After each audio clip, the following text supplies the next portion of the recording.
Midnight Edge presents Real Boneheads of Cinema.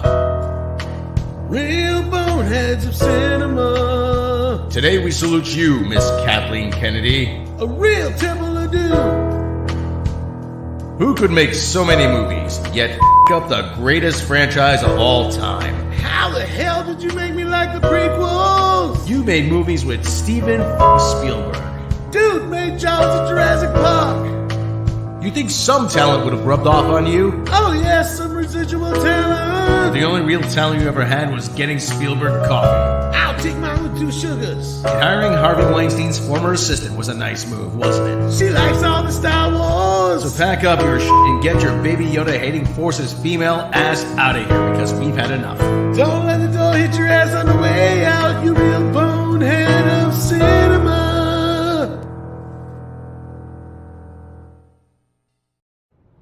Okay, how to be a cool superhero. First things first, you gotta have a cool car. You ain't got no money, so that's not happening. Second, you gotta have a cool costume. We'll have to work on that. Alright, then you also have to be able to solve really complicated cases and solve crimes and kick cloud ass. Kind of like stopping that lady over there from being robbed?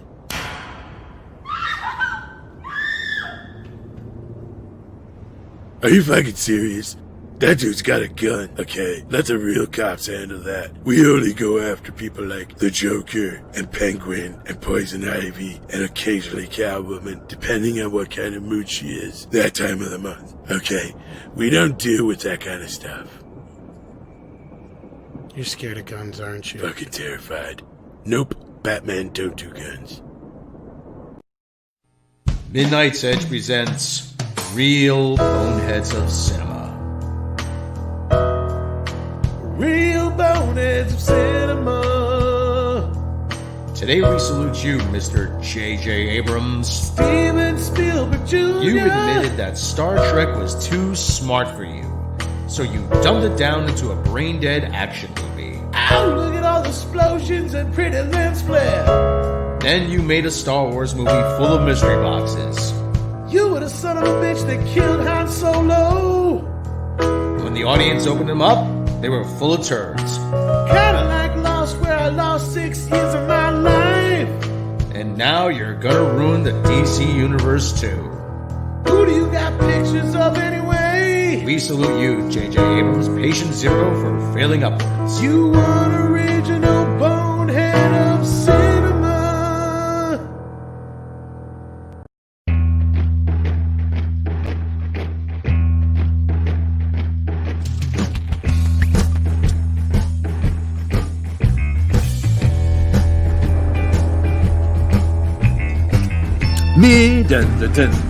Midnight's Edge after dark.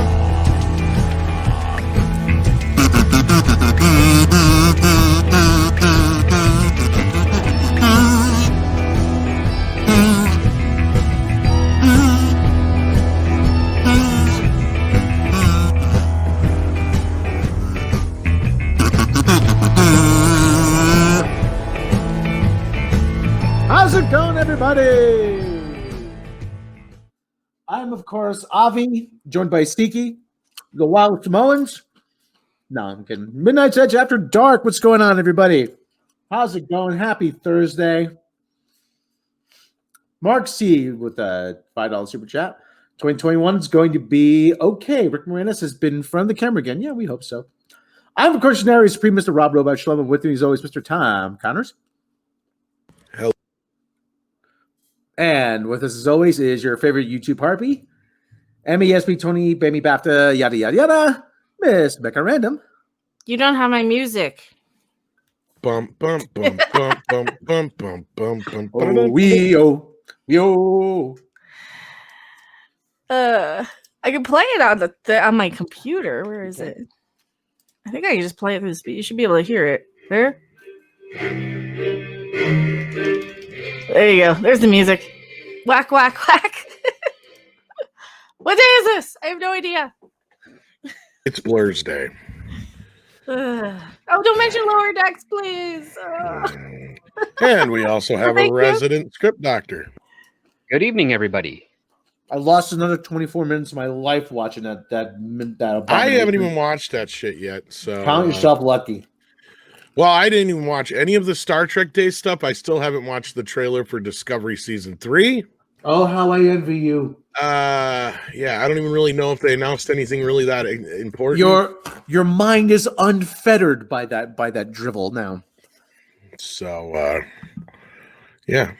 My Twitter fight was more interesting while I was watching it. I'm like, you know what? I think I'm getting more out of a Twitter fight. Awesome. What's going on, Thomas? How we doing today? Miguel Hernandez wants to know if it's true that Q is on Lower Decks. I couldn't tell you. I didn't watch the Star Wars stuff. Or Star Trek stuff. Well, sadly, AQ. We're not sure if it's the Q, but AQ is going to be on Lower Decks. I thought it was RS, but I wasn't sure. God. I was looking up, actually, I was on YouTube, and some reason I came across a clip of Avi and Siki, the Wild Samoans. I'm like, that was 45 seconds better spent than watching Lower Decks. Well, and Daisy Ridley, just threw beans, man. KK under the bus, but hey, that's cool. I don't think she's aware. Do you think she's actually aware that she's? Oh no, she's completely fucking oblivious. Just like the whole, I can't find any work since Star Wars, even though the world is shut down completely and nobody is working right now.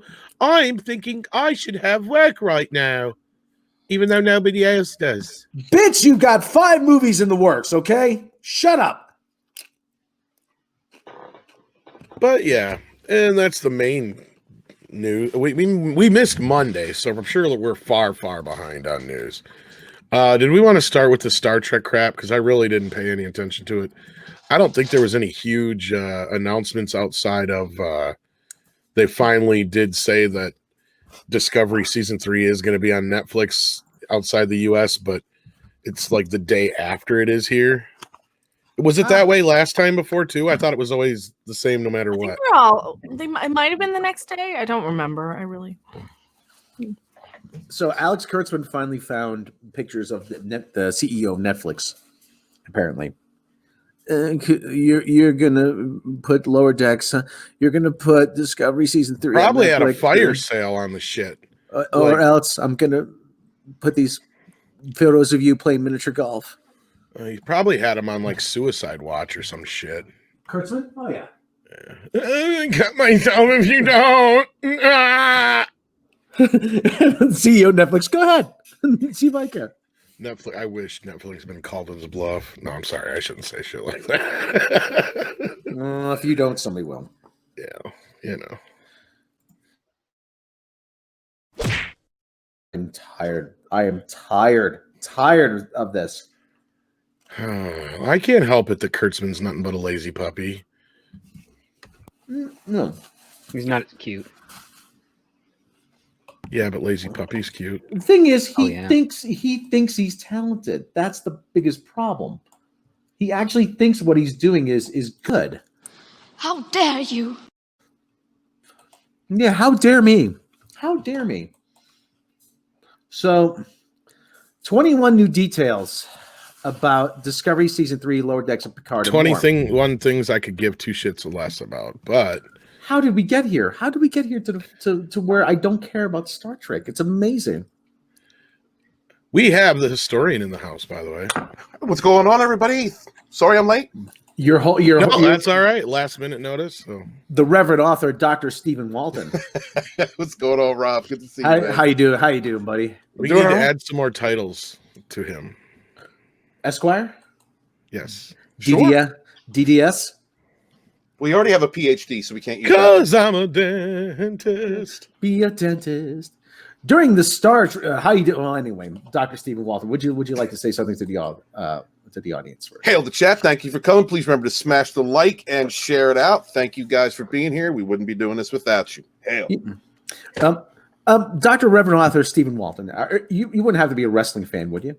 After the Attitude Era, no. You forgot the DDS Esquire. DDS Esquire.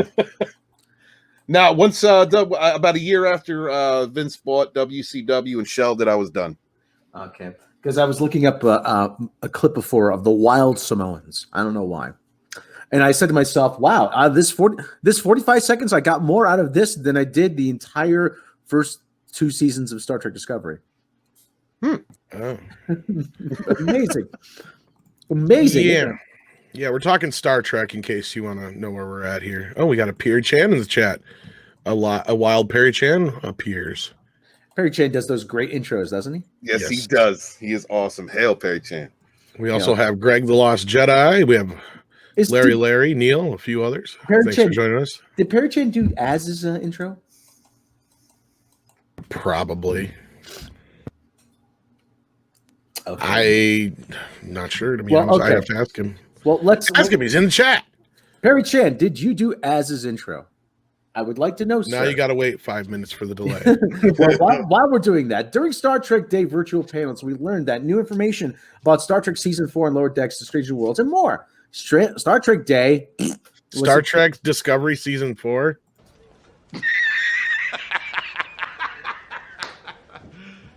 You serious? Fired. You're on fire. Get out, Rick. Get back here. No, that was the year serious. Yeah.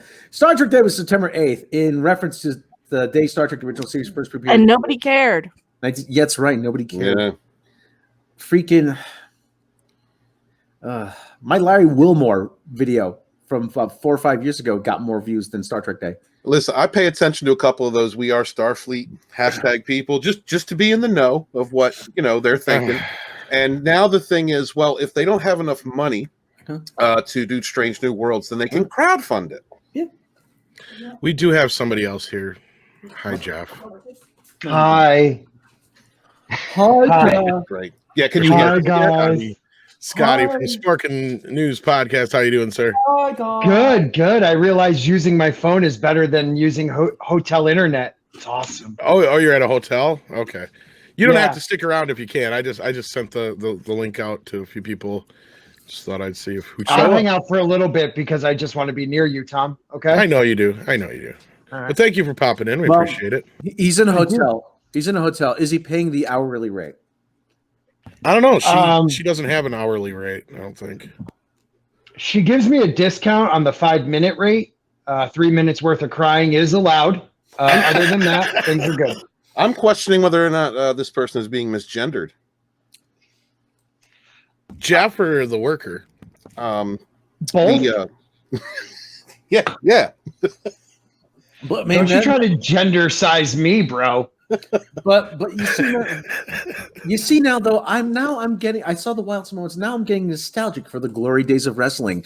Classy Freddie Blassie, George the Animal Steel, Lou Albano, the Grand Wizard of Wrestling. You mean the glory hole days? Yes, the glory hole days. Do you think that was a snafu, or did he really mean that?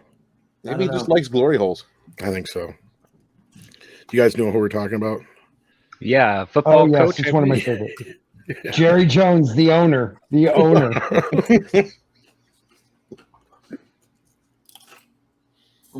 anyway, sorry, I'm eating. Rob is eating, so while Rob's eating, I'm reminded now of that Doritos commercial with Avery Shriver. They used to shake the earth every time he used to bite into Doritos. That's a deep cut. Yeah. We got another. Well, while you're doing that, we did get a super chat. So finish eating. Mark C sends $5. Sorry, it's my belief seeing Rick Moranis in front of a camera again is a sign that the world is fixing itself. No need to be sorry. I think we're all happy to see Rick Moranis working again. That's right. I think what we really want is for him to show up in Ghostbusters, though. That would be nice. Yeah, he looked good too. I mean, I was so happy to see Rick. He was that's an actor that I loved when I was a teenager, young adult. I love he's iconic, so it's good to see him again. Mm-hmm. Okay. Yeah, you're never sorry to see Rick Moranis in most cases. Yeah. So anyway, Star Trek Day was September 8th in reference to the day Star Trek the original series first premiered in 1966. In celebration, StarTrek.com hosted 8 virtual panels for old and new Star Trek series. There were joyful cast reunions, and we also got a handful of details for the current and upcoming shows like STD Season 3, Lower Decks, and Strange New Worlds, and Picard Season 2. And there's also a missing William Shatner. Wasn't that right, Tom? William Shatner wasn't there. That's What? right. What? Wait. Captain Kirk, the very first captain of the ship that started it all. They didn't want me. there? They didn't ask me to be there. He did I send sent them a cake.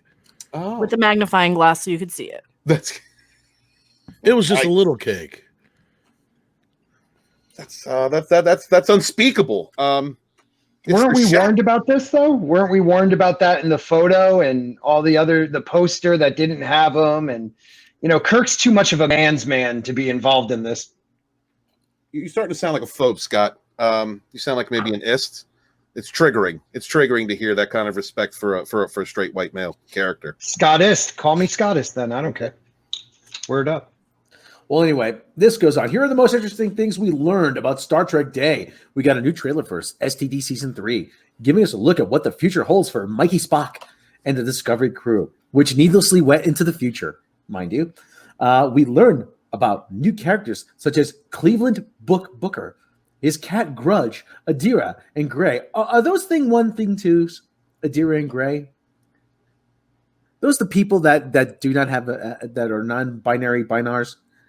I don't know. Binars, Is that thing 1 and thing 2? Do they have names? I don't know. Well, I Outside of did. gender.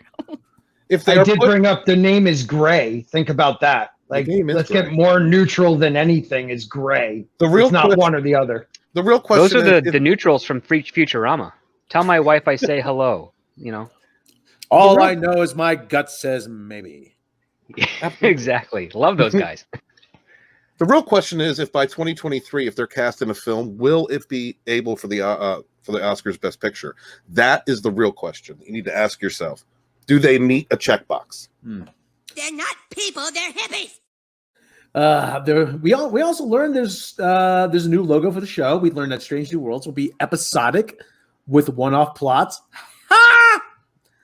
Its cast also talked about some of the challenges Captain Pike, Spock, and Number One will face. Highlights from the back half of Season 1 of Lower Decks were shown, and 2 upcoming cameos from former Trek actors were announced. Not much was told about Picard Season 2. I wonder why. But Patrick Stewart is very excited about the first 4 episodes that he has read. Stewart reminisced with Jonathan Frakes about Picard and Riker together on screen. I'm sorry. And what keeps their characters bonded after knowing each other for decades? Old man Picard, what keeps your characters bonded after so many decades? Because I'm so sorry. You're so sorry? I'm so sorry. Why are you sorry?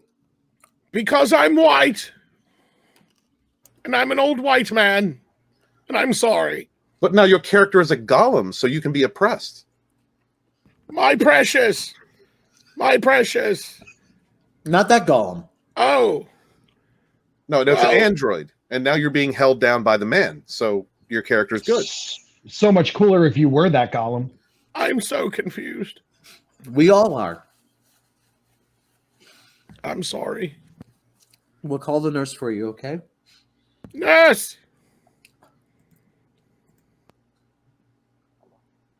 Did they talk about STD3, the last strain? Oh, for God's sake. I can't even rant and rave anymore about Star Trek. No. It broke you, Rob? Yes, it did. I'm numb. I mean, this is what they wanted. wanted. The world come to? This is what they wanted. They wanted to break me specifically. The fat guy from the Northeast. We wanted to break him. We have to break him first. Then we'll be free. I'm like, are you making that face though, Rob? Are you making that face? Yeah, and he's looking at Alex Kurtzman. Yeah. Alex Kurtzman went to college in my neck of the woods, and I got a feeling maybe I crossed paths with him at some point, and maybe this is all retribution. Did you stuff him in a locker? I may have at one point. Oh, okay. Well, you should have. Yeah, you should have left him there. It's too bad that the locker didn't get sold for scrap while he was in it. Yeah, We could have solved this problem. Do you think Kurtzman and his hires were like cringed at the fact they had to even present Pike and let alone try and pitch giving him his own show because he doesn't fit their narrative? Why do people want to see Pike? I don't understand why they want to see Pike. He's a white guy. We have a perfect black lady with Mikey Spock. I mean, why? Because people like Anson Mount. I don't understand why they would. You know, he's just a white man. Anson Mount is cool. I don't have a problem with him. I have no interest in supporting anything Kurtzman Trek. No. For God's sake. He's a real man of genius. Or what? Not a real man. What was it? Real bonehead of cinema. Real bonehead of cinema. That's it. Yeah. Real bonehead of cinema. Midnight's Edge presents Real Boneheads of Cinema. Real boneheads of cinema. Today we salute you, Alex Kurtzman. You cultural fucking locust. You've taken So the cultural effing locust thing is the best part. I know. Well, that's all Doomcock, though. Yeah. Give credit where credit's due there. Yeah, hell, Lord Doomcock. We can't take credit for that. That's all Doomcock, yeah. But at the same time, for Christ's sake. Let it out, Rob. It's ticking. It's ticking. Don't hold it in, man. You don't hold it in. I feel a rant, Rob. It's like winding up, you know. Let it flow. Remember something like I'm winding up like Tug McGraw. A writing crop. But I'm giving you more of the Star Trek, and the Star Trek stuff is good. Yeah. 50% of our if we can satisfy 50% of our audience, then we're doing pretty good. No, you've cut the audience in half. Yeah, Kurtzman deserves this. Okay, I don't know. That's like a ruined The John. goal is not to drive the audience down; is to drive it up. Alex Kurtzman, you shall reap what you have sown. Don't you understand what you have done? You have desecrated a cultural icon. This shall not stand. But do you like it? Do we? We do not like it. We want Star Trek unfettered by the Kurtzmanisms and the J.J. Abrahamsms. Abrahamsms? Yes, Abrahamsms. I've invented that word. I get a quarter every time I say that. Why do you sound so strange? Because you need discipline, Alex Kurtzman. We need to get back to the glory hole days of Star Trek. The glory hole. Yes, the glory hole in this Spunkin house. We closed that down many years ago. Was there anything else in this that was newsworthy at all? No. Anything. I'm surprised they came up with 21 details for these shows. It was a colossal waste of time. Rob, has any of those videos on YouTube from this reached over 10,000 views yet? Actually, my Star Trek video, actually, Star Trek History, Star Trek in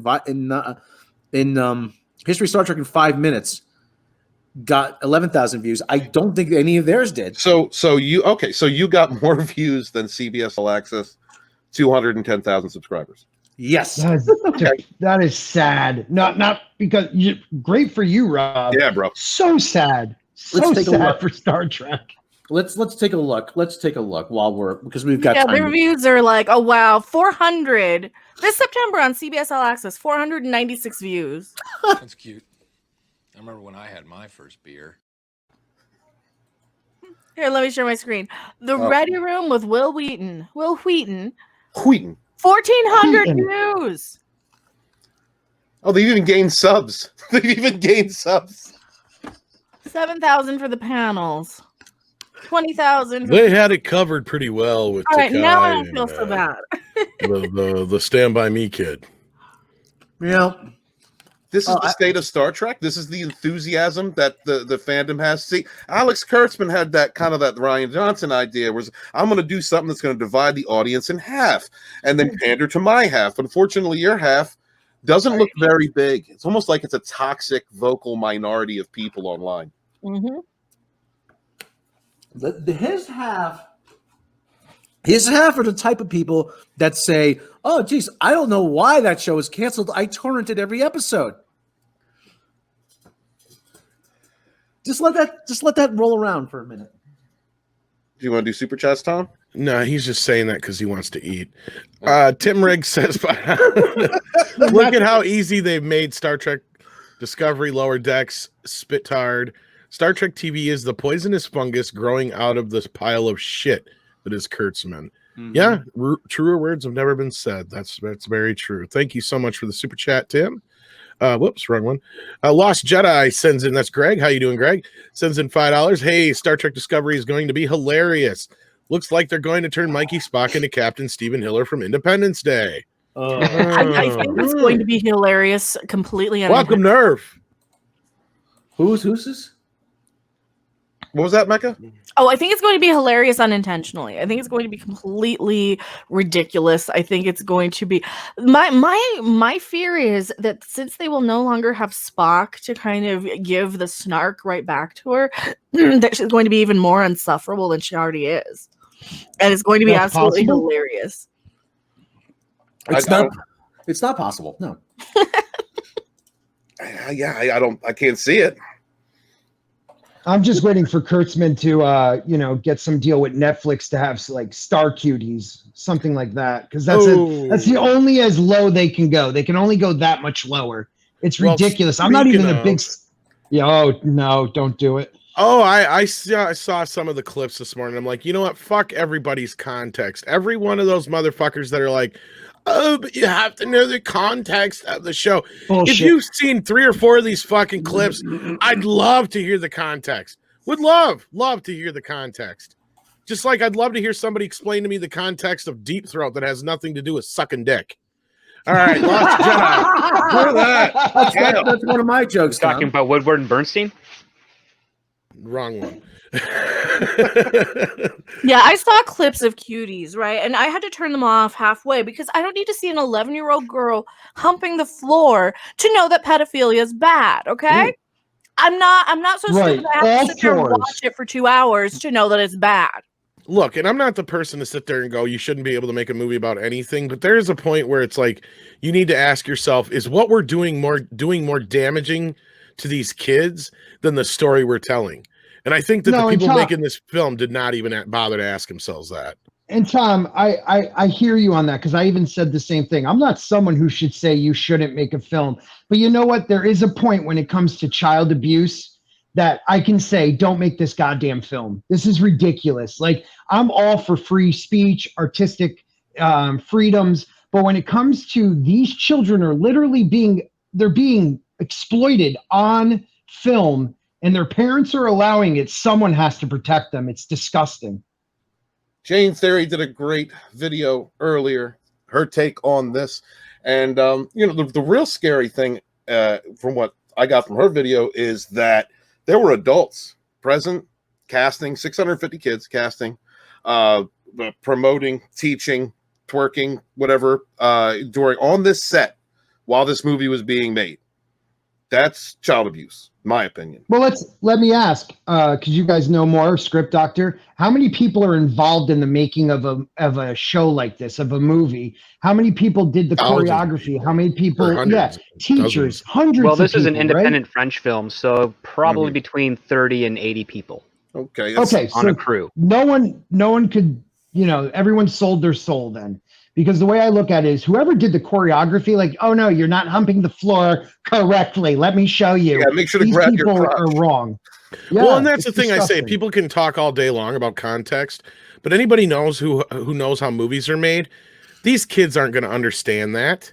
All they know is today I'm humping the floor. Tomorrow I may be having a scene that has something completely different than that, but they don't put the 2 and 2 together. Their parents are telling them it's okay. Grasp it. That's the thing, is they're too young to even be grasping or understand the message they're even sending. That's the thing. And so the message has got to get muddied. The way this thing is being presented, I don't give a fuck how much the filmmakers want to blame Netflix in this. No, they made the shit. Netflix bought it. They're just as guilty, but you know what? They made this shit in the first place. And this goes back to like the whole thing when like everybody was making a fuss about that Hound Dog movie, like whether or not the whole rape scene was proper with Dakota Fanning or whatever, because she was underage at the time. And there was a lot of the similar kind of questions brought up as to like, was it really necessary to put her through that at that age just for a movie?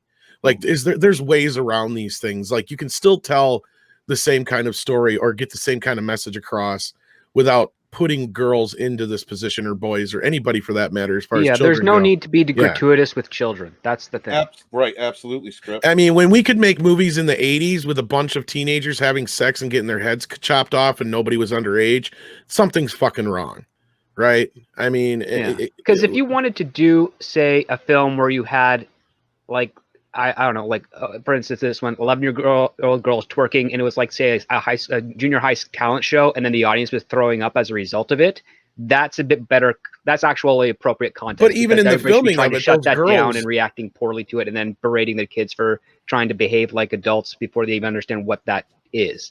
Right, but and that's kind in of this the point case of here, the it doesn't movie, appear that way at all. But that's the thing, is it doesn't even matter. Like, even if that's so, is those kids don't understand the context of what they're those kids spend out, and you know this, Script, they spend hours and hours with those choreographers working on these dance moves and shit out of context of the movie. So Possibly. Absolutely. There's no possible about it. Well, I guarantee you never know what the director really told the kids, what they told the parents on that stuff. We really don't. It's all conjecture at this point. But I mean, it's still grossly inappropriate. But like, even in the situation that I said, where it's like kids on stage doing that at the talent show, that's a joke. You're going to get a director. You're going to get the parents involved. They're going to be saying, listen, what you're doing is ridiculous on purpose. So you got to make it look funny as well as creepy. And then they go through all the steps of how to do that. That's how a professional set would do that. They'd make sure the kids understand what's going on so that they actually feel comfortable doing it and knowing that it's not supposed to be sexual, but it's supposed to make fun of the context of, you know, little girls trying to pretend to be like Beyonce, so to speak, and in all the wrong ways. And in this case here, I don't even think they did that, because again, it's a foreign culture. They do all sorts of weird stuff. That France has got a lot of issues going on with their own cultural war right now, and I think that as a result of it, people are turning a negligent eye towards this type of film. It just feels the subject matter is completely lost because of the gratuitous nature of exploiting children. But even Script, if you're trying to do it in a comical way, if the young girls are doing the act of twerking, if they're doing anything that can be seen as sexualized, like, you can't even go there. Like, they shouldn't even be going there at 11 years old.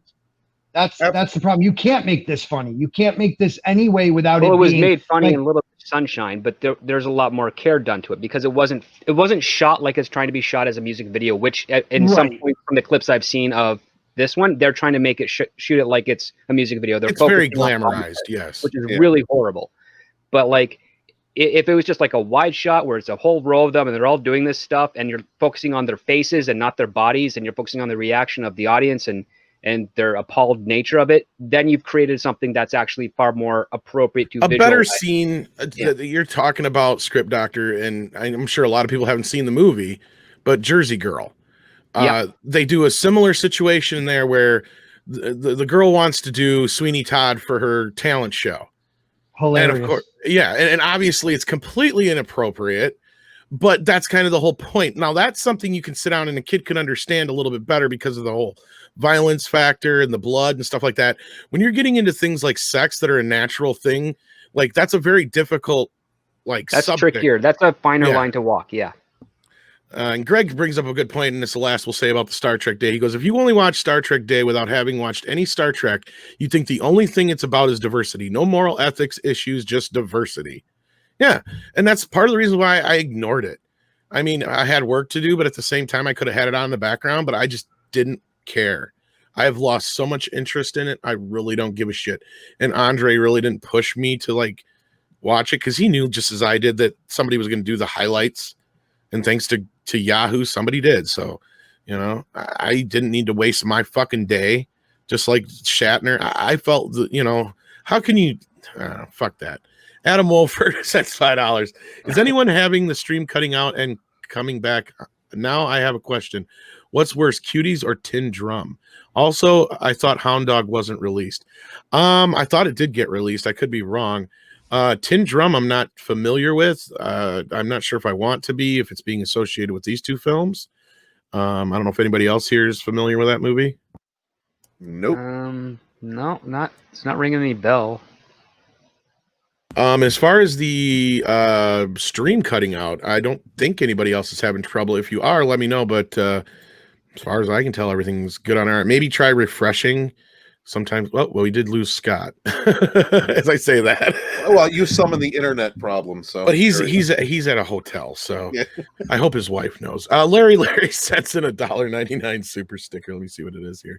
It's thumbs up. Thank you so much, Larry. Why don't you follow Larry's suggestion and hit that thumbs up while you're at it? Hail, Larry. I got your email and I sent you one back. Thank you guys for being here.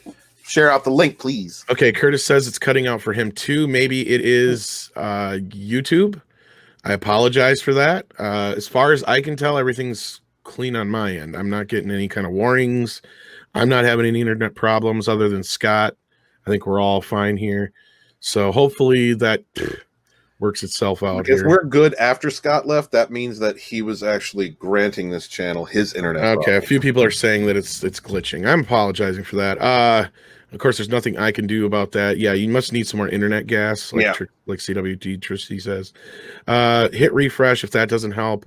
I apologize for now. Hopefully YouTube will correct itself sooner than later.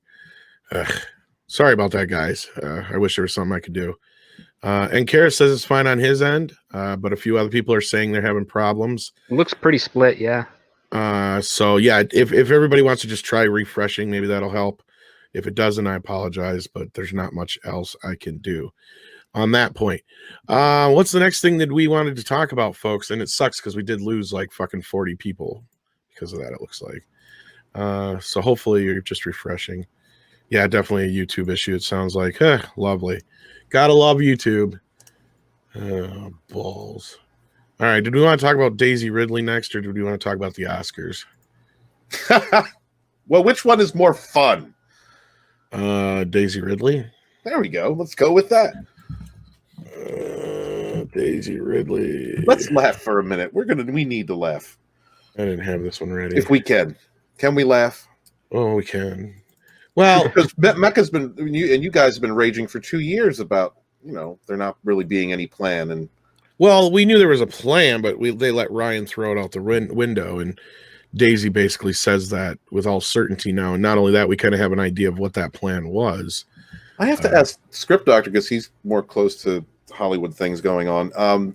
Do you think that Daisy got a talking to after that comment? Probably not. No, I don't even think they're paying attention to her right now. Disney's doing their own thing. Unless they've got a Ray movie planned, I highly doubt it. So they just leave her behind like that. Just, okay, you're not with us. In some cases they do, yeah. I mean, they haven't given a talking to John Boyega, as far as I know. Yeah, you're not talking to John Boyega. That'd make fuck no, they're not going to make. Yeah, he'd make 2 more videos or something. EBA Unit 4A sends in a $2 super chat. Says #Trekkers for Orville. Hell yeah, hail Mead and the Fandom Menace. Thank you so much. Hail. We're so glad you're here with us today, along with all the others that have been able to join us. So yeah, if you haven't heard this news already, Star Wars was all fucked up by Kathleen Kennedy. Tom, may I interrupt? Of course. Fat Steven Seagal wants to be noticed. I thought you were going to tell him maybe he should get the dog in the end. But of course, KK would never ask if she could interrupt. She just would. That's right. And we got Roaming Scott back. And notice me. Oh, so he's the one who stole my shirts. You're not getting them back in the same shape they were in. Adam Probably am not. No. No, it was my Wi-Fi. Tin Drum was a German film about a young boy and a young girl right before World War II, and there are sexual things about those two. Okay, now I vaguely remember that. Yeah, I remember that movie too. But wasn't that supposed to be based on a true story though too? In that case, I mean the true story part, fine, but as far as like putting the kids through that kind of a thing, I got to question that. Like I said, again, we live in a world where you can get, 18-year-old people, you can find somebody who looks like they're younger. If you have to put somebody through that kind of a thing, get somebody who's legal. Get to somebody who understands what they're dealing with. Because that can be traumatic even for an adult. Yeah, get people that look like the girl that played in Orphan.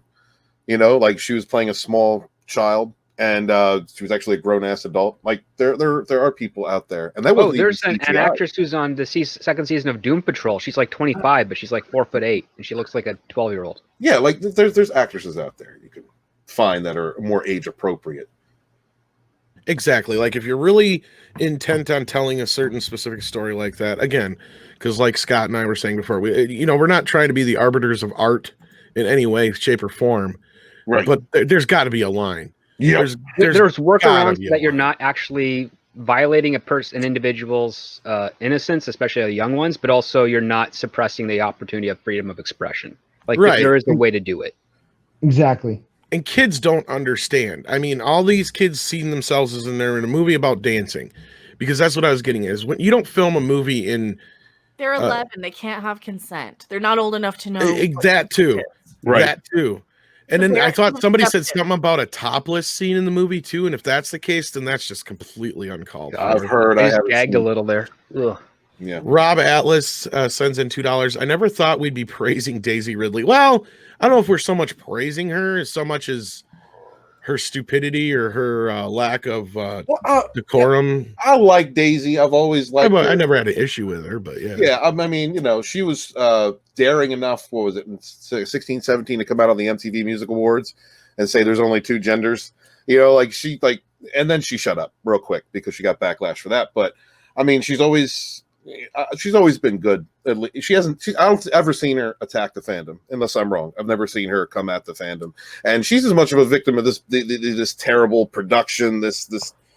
She's as much a victim of what Kathleen Kennedy has done, what Bob Iger and Disney have allowed to be done with these films. So, who of the cast has actually supported Kathleen Kennedy and some of the Pablo Hidalgos and all those things? I can't name of anyone from the cast of these movies. Not that I could think of. I could be wrong. I don't know these people, but they could have been stuck in a catch-22. They've been wanting to say something and they can't.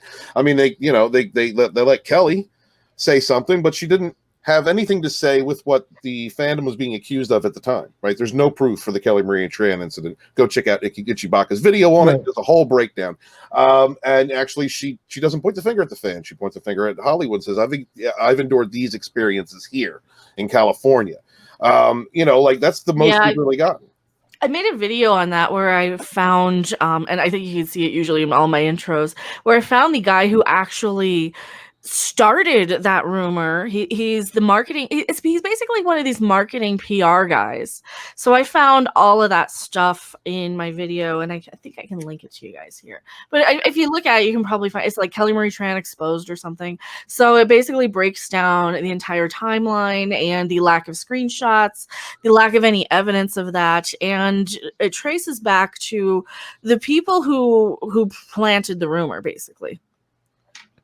Yeah, it was. I remember you looking into that and figuring that out back in the day, and I mean, I wasn't surprised. Yeah, I mean, we all knew this, and if you read her op-ed, I'm talking about Kelly Marie Tran. If you actually read the op-ed and ignore the fucking title that they slapped on it, which I'm sure some editor did, nothing in the article at any point says anything about fans. It all talks about the stigmas and the ideals that they pressed upon her, or that she felt she had to live up to, or them kind of a thing. And she was talking about the racism inherent in Hollywood, not from fans, from Hollywood. And it wasn't just Hollywood, it was where she grew up, and she talked about that too. It's the expectation of her being right. But the thing is that okay, when you encounter these instances, they should be fought locally, because a lot of these things that happen is a local culture or a family or that one jerk off in a tribe, and those kinds of things should be confronted, battled. Everyone is equal across the board. We shouldn't have to deal with racism nowadays, but it's not this national problem that the certain people in Hollywood are projecting it to be. It's not a national issue that the far leftists say it is. Anytime you encounter these instances, they should be fought, but they're local. It's not a national problem. It's become again a national problem with with the media approved racist hate groups running around doing their thing. But it was not a problem. This was not a big problem 10 years ago. We were coming out of it. We fought a lot. We fought a lot of us kids, and anybody out there in the chat that's Gen X or early millennial, like we've been fighting this kind of culture, taught by our parents to fight, some of us to fight this culture since the 80s and the 90s. I mean, we were heading in a better direction. The reason that we have so much turmoil, the reason we have so much rhetoric going on right now is because there's a small toxic minority who points the finger at everybody else and says they are a small toxic minority who is pushing these types of ideals. And they're just as racist and sexist and awful as the ones that they are purporting to fight, the boogeymen that they are pointing the finger at and fighting. Sorry, had to preach for a second.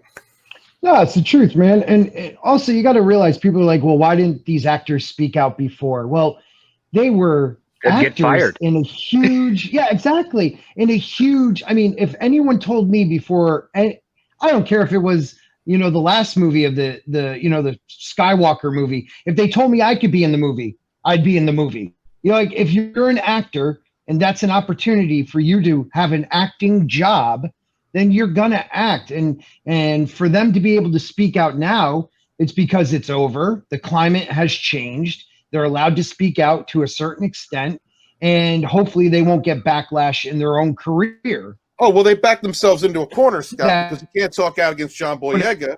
He's a person of color in Hollywood. Can't speak out against Daisy Ridley. She's a woman in Hollywood. Like, they backed themselves into a corner. Now the very people that are giving us the info, well, one of them's critical. I got to ask you guys this, and I'm glad you brought it up, Steven, and I know you're just trying to make a point, go ahead, but brother. Do you think she's saying this shit now because she feels like, oh, well, Boyega said some things, now I'm safe to say a few things? That might be it, but you know what? Script correct me if I'm wrong. She's probably not gotten a lot of job offers or, for working. And I think that's an industry affected thing because of 2020 and because of the virus. But because she's not getting that attention, I think that's another reason for her to speak out. She needs media attention. I don't think she's aware she's speaking out. I think she's kind of an airhead. I think she's just a blabber. I think she just talks, and I don't think that she could be. But I was exactly specifically referring to Boyega saying that Disney knew what to do with her character and Adam Driver. So I feel like maybe she was in her defense going out, wow, they still fucked me over kind of a thing. Maybe. But I think if you listen to the way the interview worded it, what was it, Josh Gad? It really comes across like she didn't realize that she was really spilling the beans like she was. You could be right. You're most likely right. But I wondered like the timing of this. It feels like maybe she was like speaking out because of Boyega's what he was saying. But I obviously I think they just, because of right now she's promoting whatever it is she did the narration for. I think that since you've got a Star Wars actress there, you're gonna ask them about Star Wars a little bit. So right. Maybe you're right. Maybe I think. I'm sorry. Go ahead, Scott. Scott, script. Were you saying something, Script? Did I cut you off? I'm sorry. I thought I cut you off. No, it was either Mecca or Rob, I think. I cut somebody off. One thing I can say with this is that Daisy really has jobs lined up. She's going to have jobs lined up for at least another 8 years, for sure. Well, okay. Rob just did a video that's going to take me 10 years to edit, where he pretty much proves that she's full of shit in so many words, because comparatively to what other members of the cast had to deal with previously in other Star Wars films, she ain't got nothing to bitch about. Not a damn thing. Go talk to Jake Lloyd. Yeah. She doesn't have much to worry about because Hollywood is primarily run by marketing departments and greed.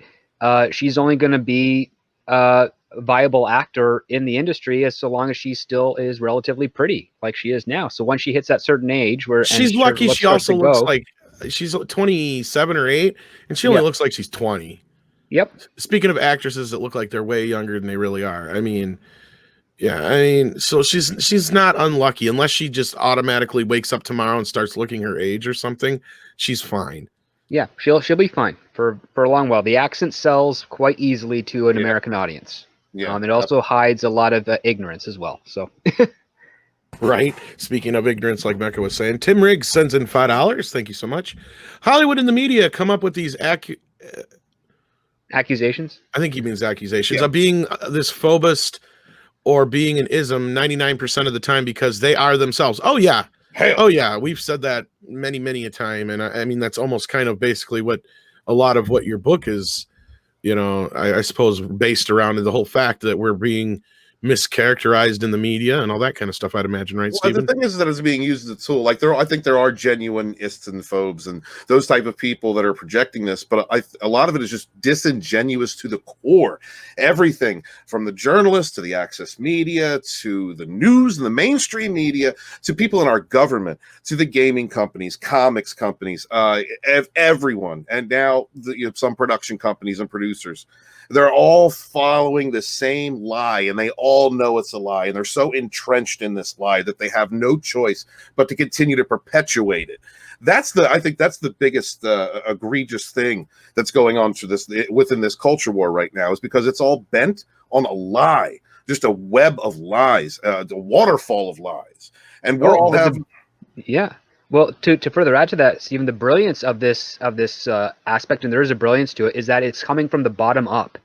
It's going in through the schools to the students, to the graduates who then work in Hollywood, who then basically filter out the stuff that they think is antithetical to their own points of views. They push up the stuff that they support. That changes the narrative from the moneymakers side of things because they're getting the information that says, oh, this stuff seems to be popular, so we'll go with this. And then they're slowly being chipped away psychologically as to what they think is going to sell, because you have this well-placed, strategic, bottom-up foundation to push a narrative. And then as soon as it gets high enough where it starts to spread, and then you have the recourse from it, they have to say, well, all our analytics are saying that, hey, this is the direction we should be going, but for some reason we've got these people that are screaming out against us.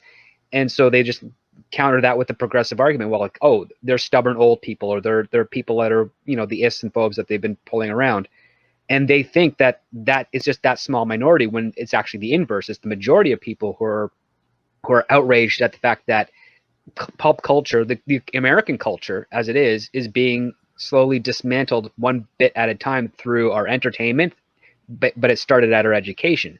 And right now it's already bled into the politics. So we're already at DEFCON 1 right now. Wow. And well, I don't even know if you it's so just much have American. to wait for it to be kind of roll over, because eventually people are going to have to get up and be a bit more active in their communities to sort of right the ship in a very proper and discourse way.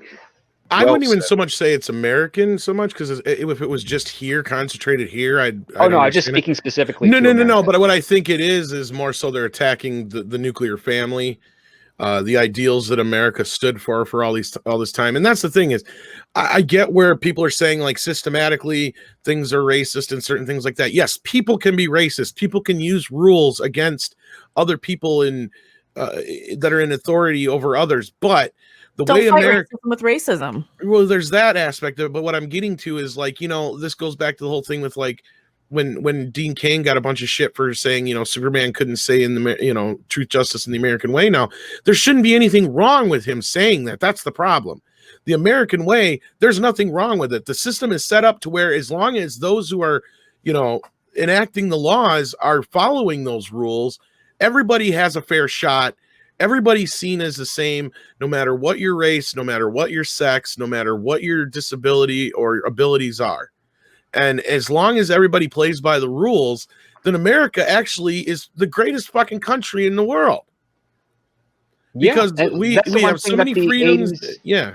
That's one thing that I guess not so much, I guess the political side of things of the United States kind of failed in the 80s and 90s, is that they weren't reinforcing that core value of what the American way definition was, because there was a lot of controversy. There was an influx of greed and corruption in institutions and whatnot. And so people started to lose trust in what the American way was, because the people that had to speak out for it, saying that it's about the opportunity, about making a better life for yourself and for your family and those that you care about. And when that got muddled with corporatism, and not like the stuff that actually helps build that opportunity, but actually suppresses it, you then start bleeding over and creating this pseudo progressive thing where it's like, yeah, the American way, that doesn't exist anymore. So that's why we're not going to say it. And you're like, no, that's the wrong mentality to have. You have to, stand up. You have to do what Captain America says. Plant yourself against the shore and say, no, you move, because you're spouting a lie on the core values of what made this country great to begin with. Absolutely. And Karis, thank you so much. Great supporter of the channel. Thank you. Says, it's all by design. Yuri warned us about the cultural vandalism way back. Hollywood media is the problem. No one listened. Yeah, I agree with a lot of that. I get in the argument a lot of time with people, even my own dad. Like, I bitch at him. It's like, you watch too much CNN. You got to get out of your little bubble, man. And he's like, well, you're watching too much Fox News. I'm like, I don't watch faux news. I don't watch any news, actually. I said, I watch the raw videos. I see what the fuck I see going on in the world in the raw videos on Twitter. I don't need to be told by the media what I'm seeing. Well, because they always say it's not one, they'll be in front of a giant fire and say, oh yeah, it's peaceful. It's a fucking asshole beating somebody to death and splatting his brains all over the sidewalk. That's not peaceful. Exactly. Mostly peaceful. Yeah. Sporking News Podcast. Thank you so much for stopping in, Scotty. It's okay. Don't worry about your internet issues. If you guys haven't checked out Sporking News Podcast, do yourself a favor. Scotty is a fucking hilarious gentleman and a great friend. So thank you for coming in, Scott. We appreciate that. It was such short notice on that. As far as I don't watch faux news. I don't watch any news. I watched my female soccer team. I have locked in the basement. Yes, they kick hard though. You got to watch out. They kick hard. No, you're feeding them too often. That's why they still have the strength. Okay. Anyway, but back on topic here. So yeah, we learned that basically everything we've said for the last 2 years was correct. JJ set up an idea with The Force Awakens and had an overall story arc. He had planned to make Rey a Kenobi, and he had a soft idea that she was going to be a Kenobi because right. JJ Again, doesn't think the accents are hereditary. Well, regardless, I mean, it may. You have to put. I putting myself in JJ's shoes and everybody else's shoes in this situation. They should have taken the obvious route and just made both the kids solos, but I get the mentality of, oh, we're going to surprise the audience by making her a Kenobi. I get that, but it's a JJ-ism. It's a definite JJ-ism. It would have been better than what we got, probably. That's where I'm at with that. They had more opportunity to actually explain it in a far more dramatic way, because what you're looking at here is that, let's say, for instance, yes, Obi-Wan did have a kid. The oldest that kid could be would maybe be 17, around Luke's age. So you're looking at a story where him and his lover who had that child had a falling out at some point. And now it's Obi-Wan is like kind of looking after has been looking after his kids through the spirit world of the Force this entire time. And now with Rey, kind of entering the large world, you bring him in. You have to use Ewan McGregor to come in as a Force ghost to eventually, tie things up for that. It's the only way you can really justify it, to make it seem like Obi-Wan's not a horrible person. Yeah, and I mean, I guess they did set up some of this stuff in Clone Wars and some other places. Tim Riggs sends in a $2 super chat. I think he's being facetious. He's being sarcastic, yeah. Cuties is 93% not child exploitation. Come on, guys. Isn't that the way the media runs? I figured that was the joke. Toxic Man Flu, another good friend of the channel, sends in $5. Holy crap, your stream keeps popping in and out of my connection, and I've got a full gigabyte hardline. Yeah, Toxic Man Flu. Sorry about that. Some people are having issues. It seems to be scattered. Some people are, some people aren't. So you're not alone. But the best I can tell you is to hit refresh. I don't know if this has to do with the other Windows update that they literally forced upon me this morning. Like my whole computer crashed. You didn't give consent? I did not give consent. Wow. Well, I'd probably have that stupid automated thing turned on. I don't know how to. I don't computers good.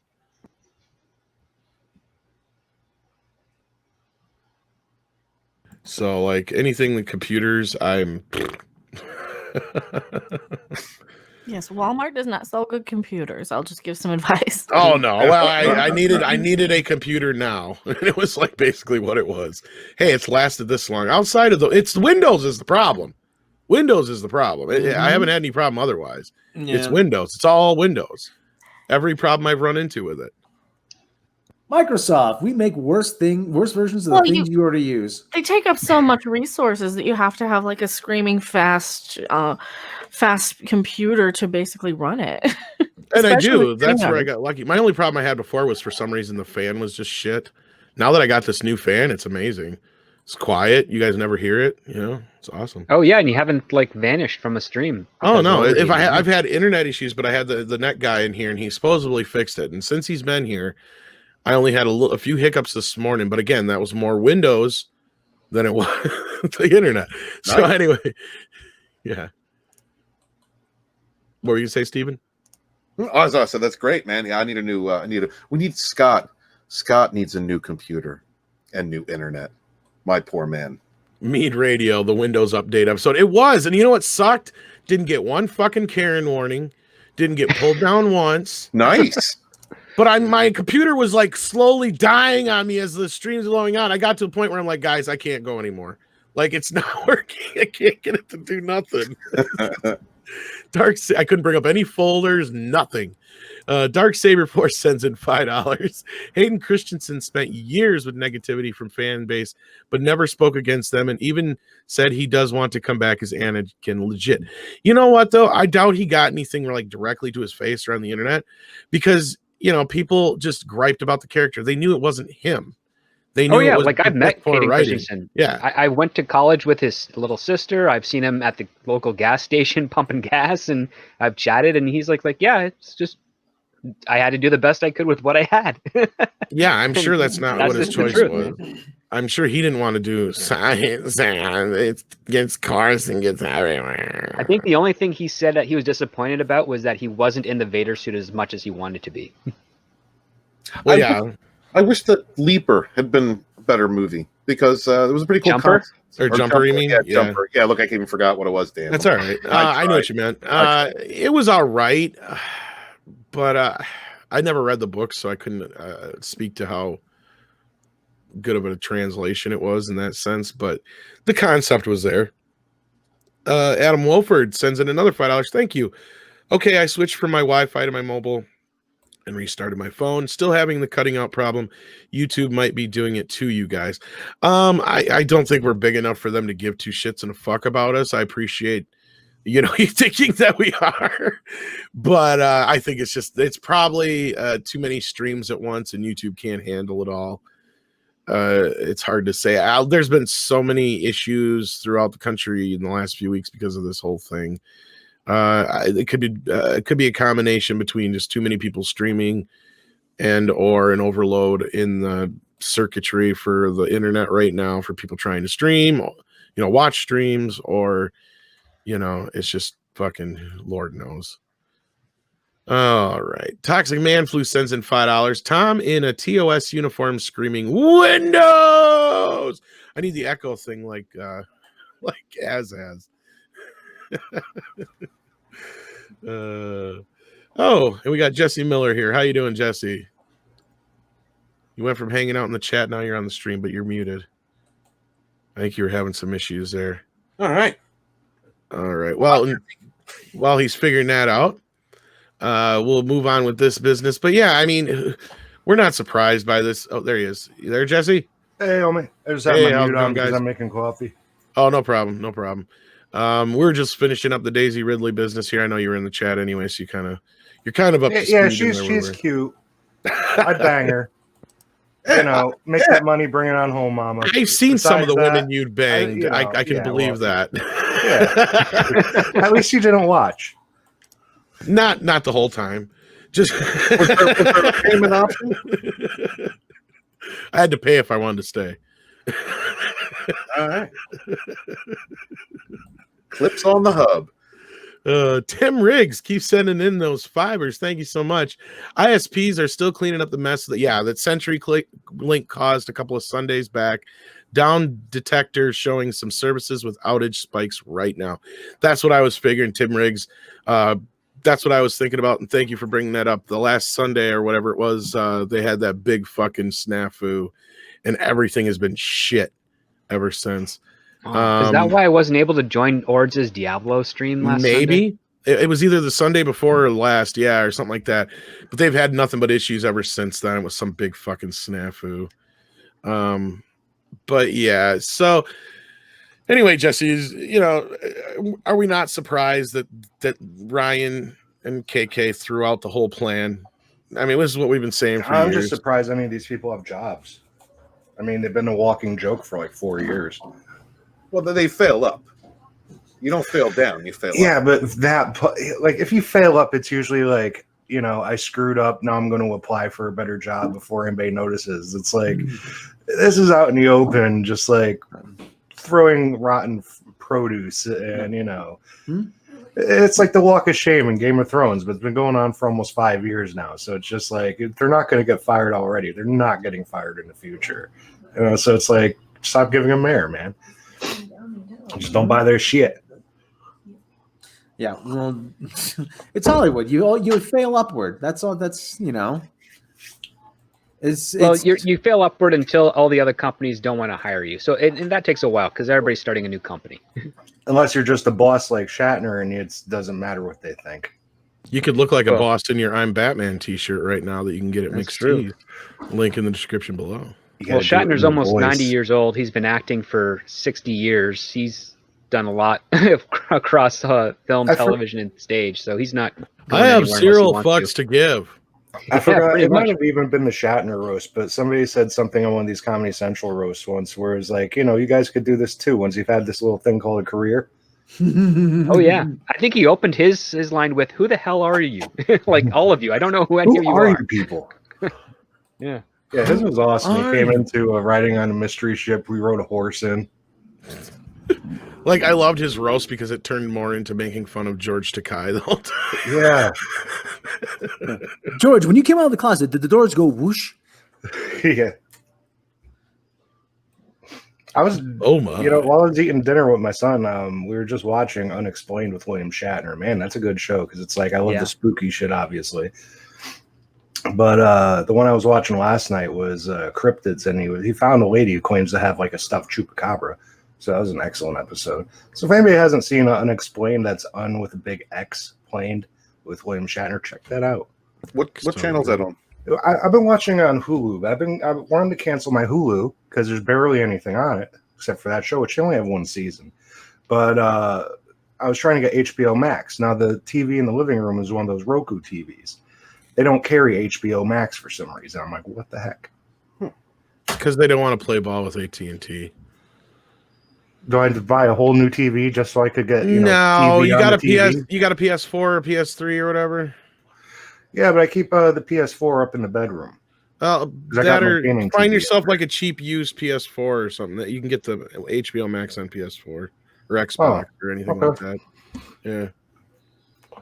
Wonder if I could download that on my DVD player, Blu-ray player. You might be able to. Depends on if they have an app for it. I mean, that's the thing. All the ones that they're keeping it off of, people are bitching about it. But it's like I totally, they're blaming HBO Max, but guess what?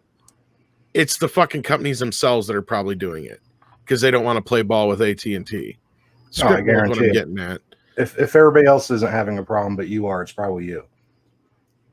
Well, I'm saying Roku don't want to play ball with them, and I think they just finally got some deal through like the Amazon Fire Stick. They finally got it to work through there, and some other shit like that. I just thought it was odd because Roku is one of those like gray area companies, but they do make television sets, so it's like, I don't know what legitimize yourselves. I don't, unless it's just a compatibility issue and they're still working on it. That could be too. I mean, I'm not trying to say it's completely nefarious, but I know there's been always a bit of contention between the whole, because like when AT&T ran DirecTV and all that shit, there was always issues. Like people were fighting and all that kind of crap. So I have a feeling like, it's one of those things. Oh, okay. The other big news, speaking of one of those fucking things, I'm sure some of you heard about these new Oscar rules. What if you don't bend the knee every like 5 feet going up to the stage? You don't get one. It comes down to this: if you want to be in our club, since you've got all these different franchises, different movies that have been failing because people don't want them, and I think that maybe the people who pay attention to profits are not liking this trend. So before they change that trend, the Oscars is going to step in and make sure that everybody follows the rules, or they don't get to be a part of their club and get their little trophies. That's how I look. I think it's even deeper and worse than that, to be honest with you. I feel like this is a fail-safe button. I think this is like a nuke button. Like, how do you mean? Like, it's by like they know that the money men and the studios and all that kind of stuff have had enough of this woke garbage because it's not making any money. Mm-hmm. And they know Way that to blackmail them. Yeah, well, not so much blackmail them, but know that they're going to have to follow suit at some point. You know what I mean? Why don't they just put a no more white people rule? Because that's what it really boils down to. Kind of, sort no more of. white people allowed in Oscars. Well, this just proves that the Academy of Motion Pictures is not going to make it to 100 years. Was it Oscar a white guy? Because once they do this, they're done. Like they're not going to have anything to celebrate. I think the Oscars pretty much killed themselves this past year. Well, what I'm thinking is this goes past. Here's the thing. I know a lot of people are like, I don't care. I don't watch the Oscars. Nobody's going to care. They're not going to just follow the rules because they ain't going to worry about Oscars. Not every movie's an Oscar movie. That's a fair point. But on the other side of it is this. If all the other awards are going to follow this suit, and I mean all of them, and that goes down to like sci-fi awards and all kinds of other awards, and the studios are very draconian about this kind of stuff, if that's the word to use. It is. Adding on laws that make no sense. They will follow this. They will follow this shit to the T for every single fucking movie, just in case. Like it'll be easier for them to not fucking deal with, is this movie going to be a contender or not? They'll just make sure every movie can be, and they'll just follow these rules. So to me, it feels like it's no matter what you want, no matter what happens, we're going to make sure our agenda stays in place. Script Doctor, as a writer in Hollywood, how do you feel about this? I don't like to be told what I can and can't write from my own original work. If you hire me for an assignment job, I'll do the job because that's what you're paying me for. That's the negotiation we made. But if I want to pitch my own thing and get that funded and made, and it's good enough to, under normal circumstances, be recognized by the Academy for an award, I think that should hold up because that's the way it is. But again, this is the Academy of Motion Pictures is really a third party. They're not. I mean, they're connected to studios through just exchanges of gifts and money, but they're not really. They can't control much of anything, in truth. So I think this is actually going to have more of a backfiring effect, especially in the next 2. I mean, this doesn't happen until 2024, but I think by the time 2024 comes around, people will either forget those qualifications and then not even be able to acknowledge them unless they're really anal retentive, which has been kind of something that the Academy has forgotten to do a couple of times. And I think that if the industry won't be the same by 2024, I think it'll be a bit more controlled, I hope. I mean, it was heading that way before the virus hit. And I think they can only maybe try and stretch out this type of agenda thing for another year and a half in a more normal world before they end up having to switch gears and go back to trying to make the best thing that they can and have whatever agenda or messaging they want to put be a byproduct of being entertaining and of quality, so, as opposed to it being the front runner of the subject matter at hand. So I don't. This is them just basically shooting themselves in the foot 4 years ahead of schedule. Like we already know next year's Oscars are going to be the shortest show ever because there's been 10 movies that came out this year that possibly could qualify under normal circumstances. One of them being Sonic the Hedgehog. I mean, yeah, I would imagine.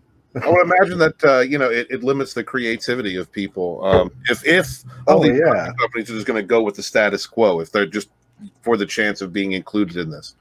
And smaller studios that usually can grow because of an Academy Award aren't going to hurt themselves creatively based on these rules. Like Blumhouse is going to look at them and be like, we don't need that.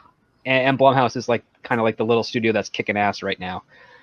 Disney, they can get away with it because they have access to so many people that are the best in their field that they could tick those boxes and not have an issue with.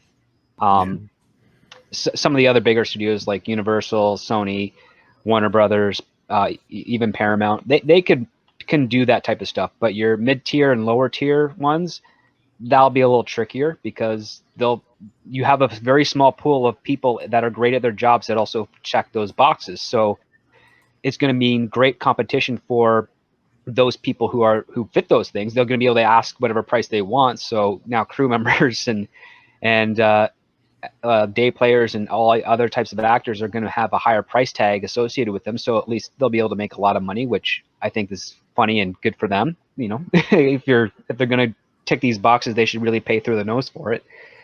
And I think it'll just be kind of a burst and then like a flash in the pan, and then it'll just kind of fade away. Because a few years ago, they tried to promote the free rider contract, and that still goes around in Hollywood. But a lot of studios have made statements that they just can't support a stable crew with the free rider contract. It's too limiting. They can't make up jobs for people to get that equal representation across the board. It's just too much fat on their budgets, and movies have to keep budgets as low as they can so that they can make the most profit. Even those $200 to $300 million films, they're still squeezing every penny they can to get the most out of that dollar. Yeah. And I mean, I've said my piece on this and quite a few other places. I'm sure I'll say it in a few more.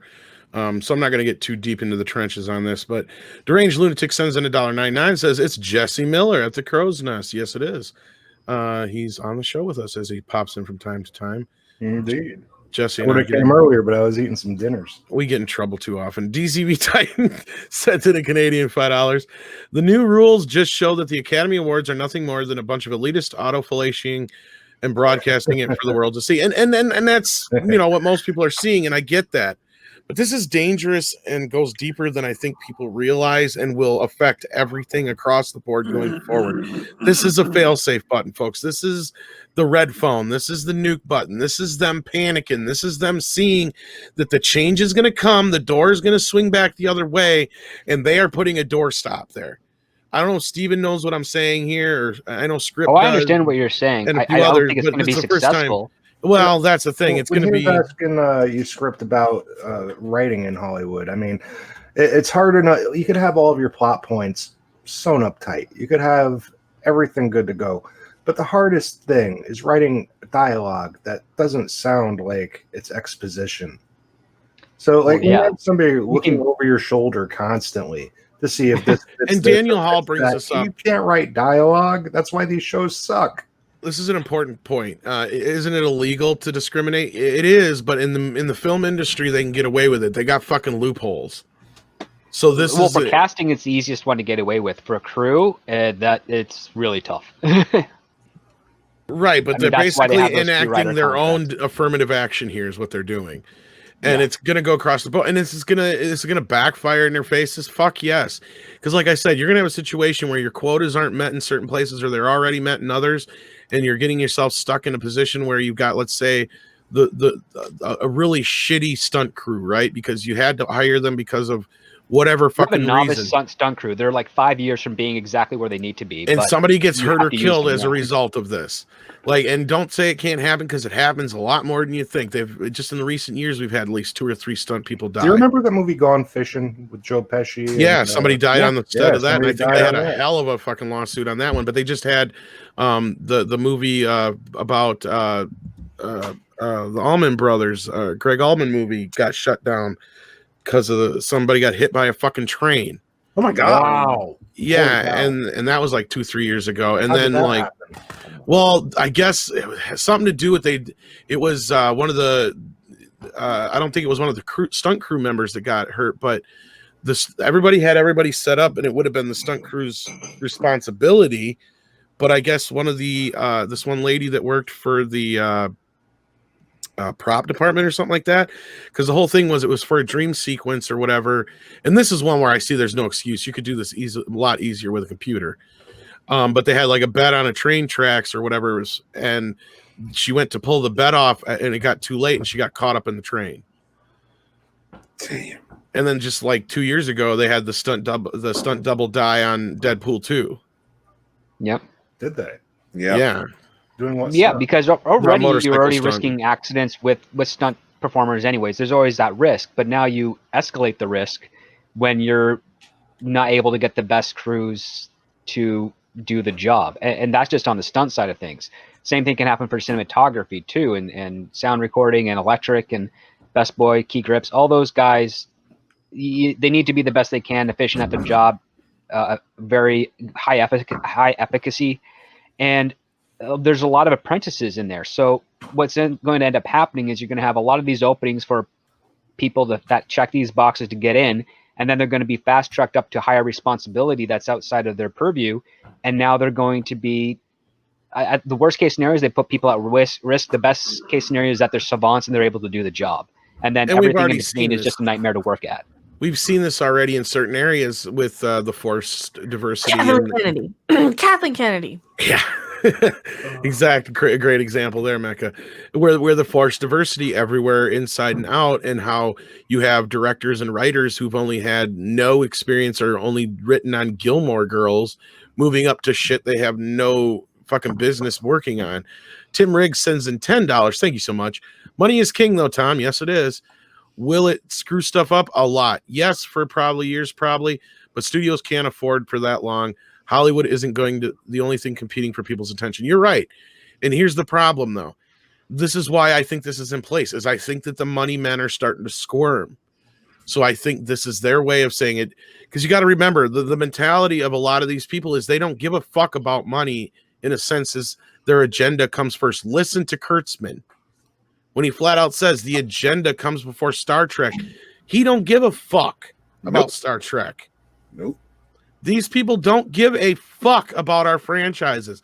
All they give a shit about is shoving their agenda down your throat, no matter what the cost. And cuties. And maybe we gotta chop off their agenda with our teeth. Well, unfortunately, we're doing the best we can by not supporting this stuff, but it's only going to go so far. And that's where I'm saying I think this is coming into place. I think this is being forced upon the industry because there's these few people that have these agendas. And sorry to say, a lot of these people with these agendas have fucking money. They do. They have the money to blow. So to them, it's not going to matter because these are the same fucking people that even though they haven't been working for months and months on end, secure even if that money is gone because they feel like they're just going to fail up again because there's always something there. There's always something there. And these are the same people that haven't been working for months, but they don't give a shit because they may give a shit to right now because they're stuck at home, but remember they're stuck in a palatial home with a fucking tennis court, a pool, sauna, gym, all this they're shit. Stuck at the Hard Rock Las Vegas. Pretty much. If they're lucky. I think right now, like they're nice homes, but when they go outside, it's like orange all the time. It depends on who, but I'm just saying, like the point is a lot of these people outside their house, they have the money to weather this shit, and they think they're on the right side of fucking history. That's what you're telling me. What you're telling me. Of course, it's nice in their neighborhood. Everything's nice where they're at. Yeah. I don't know. Script said everything was orange. Is Trump sitting out in their front yard? No, I thought there were some fires going on. There's in a big bunch of fires. They actually have it on video where an Antifa guy is arrested setting some of those fires. Oh, that's great. Oh, wonderful. So I thought they blamed it on some kid. The people who are one fire was caused from a birth gender reveal party, and I guess the other ones are under suspect for actual arson. Wow. EVA Unit sends in another $5. Thank you so much. I gave up on Oscars in 2007 when Transformers was snubbed by Golden Compass and Pacific Rim. Wasn't even mentioned, but the Lone Ranger was in 2014. What the fuck? Here's Lone the thing. Ranger is terrible. The Oscars have been a fucking mess ever since the Weinsteins came in. And Rob and I have talked about this several times. English Patient Zero. Exactly.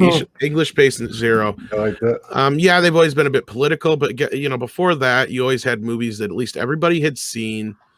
You could go through a lot of the movies and be like, why didn't this movie win? Well, then you see what else was nominated, and you're like, all right, I can understand that. Because just the other day, we were looking up what won in 1989, and it was Driving Miss Daisy. And, that was a big year. All the movies that we mentioned, though, everybody knew them.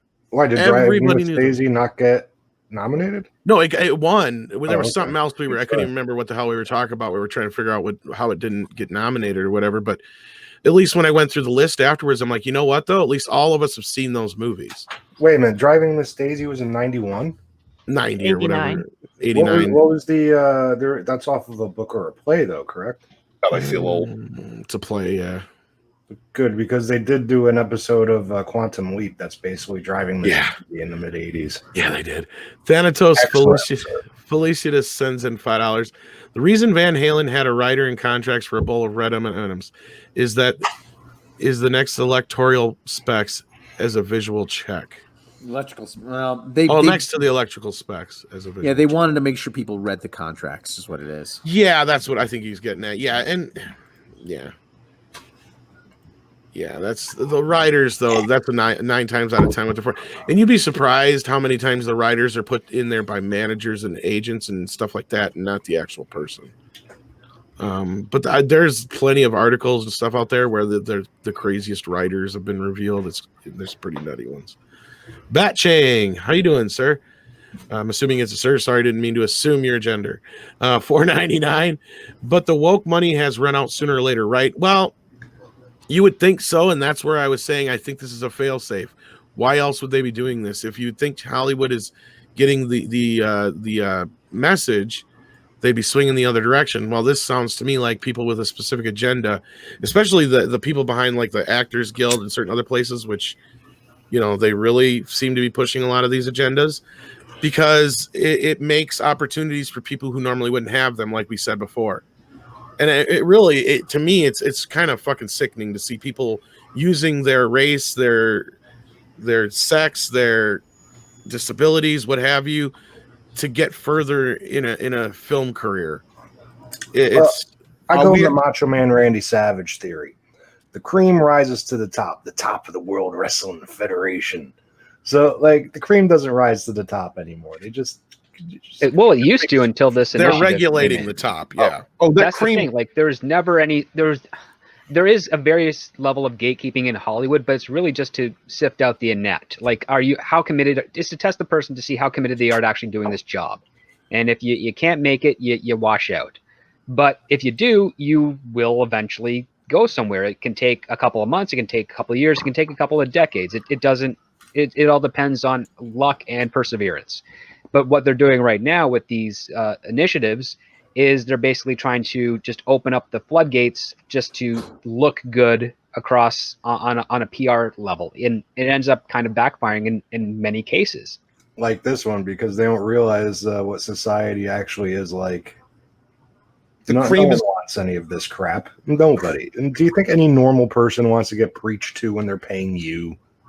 No, you go to church to get preached to. Schwarzenegger. Steve, what do you mean? I want to see a jacked guy go into a shed with a bunch of tools and come out and kill a bunch of cartel members. That's all. I don't need a storyline here. Yeah. Well, Steven. that guy is going to be a non-binary disabled person of color. You're going to get that. I already saw a handyman. Never is that the Damon Wayne the sketch? Power of the handicapped. Tim Riggs sends in $2. Harvey W. F'd more than aspiring stars. Yes, he did. Before that happened, he was messing around with the Academy. I wouldn't doubt it. If you get that powerful, you're going to stuff every ballot box you can. It's going to be all your friends, just like the church.